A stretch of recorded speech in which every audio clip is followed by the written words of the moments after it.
lagi dengan Bunda Titak. Hari ini Bunda akan bercerita tentang apa ya? Kalian ingat salah satu Nabiullah yang bisa bicara dengan binatang? Ayo siapa? Ada yang bisa? Masa nggak bisa? Ayo tanyakan ayah bunda kalau anak-anak nggak tahu. Iya bener, Nabi Sulaiman alaihi salam. Hari ini Bunda Titak akan bercerita tentang Nabi Sulaiman alaihi salam. Nabi yang sangat kaya raya dan diberi mukjizat oleh Allah, mampu berbicara dengan binatang. Suatu saat Nabi Sulaiman sedang berada dalam sebuah majelis bersama-sama dengan prajurit-prajuritnya termasuk para binatang. Pada waktu itu Nabi Sulaiman melihat,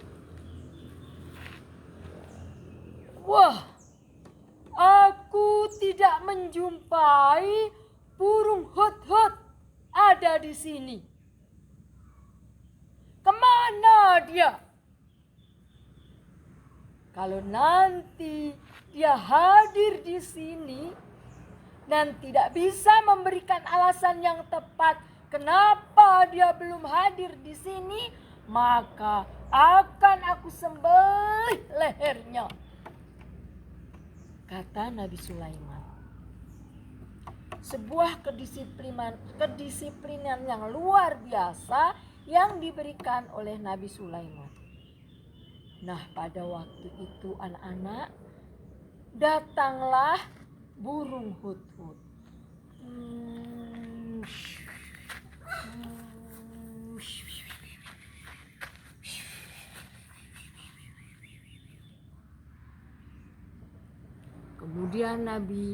Kemudian burung hut-hut menyampaikan kepada Nabi Sulaiman, wahai Nabiullah, saya mohon maaf hari ini telat hadir di majelis ini. Burung hut-hut tidak biasa telat-telat seperti itu anak-anak. Kemudian kata Nabi Sulaiman, katakan kepadaku kenapa engkau sampai terlambat datang di majelis ini. Ya Nabiullah Sulaiman alaihi salam, saya habis mendatangi sebuah negeri, yaitu negeri Sabah, yang di sana terdapat ratu yang cantik jelita dan disukai oleh rakyatnya.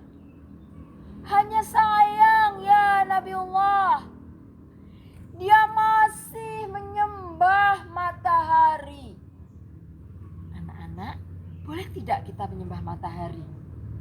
Gak boleh ya, yang disembah itu adalah Allah Subhanahu wa ta'ala. Tapi pada waktu itu Ratu Bilqis yang ditemukan oleh burung hut-hut menyembah matahari. Maka kemudian Nabiullah Sulaiman alaihi salam bisa memaklumi. Kalian tahu nggak anak-anak? Burung hut-hut itu burungnya kecil. Dan burung hut-hut terbang dari negerinya Putri Bilqis, Ratu Bilqis, itu ada di Sabah, Palestina. Sampai di mana? Sampai di negerinya Nabi Sulaiman, itu ada di Yaman. Jauh cah, 2400 km kira-kira. Seberapa itu ya Buati? Anak-anak, sini sampai Solo, Ngawi Solo, itu sekitar 114 kilo. Jadi itu ribu-ribu, 100-100-nya banyak. Berarti gimana? Jauh pol. Tapi burung hut-hut mampu terbang, padahal terbangnya rendah loh cah. Terbang kayak burung pret itu, terbangnya rendah. Tapi tapi jauh karena dia semangat untuk melihat satu keadaan yang tidak benar.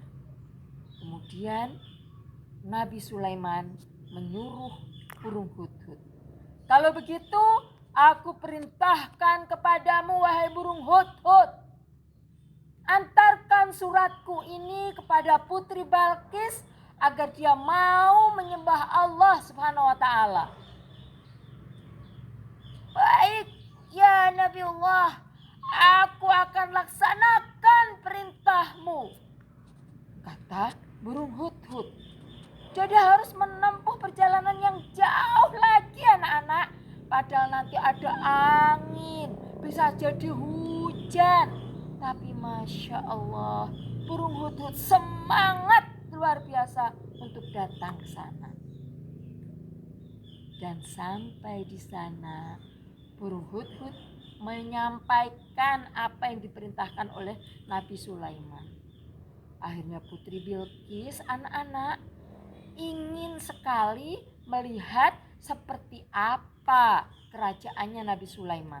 Seperti apa Nabi Sulaiman.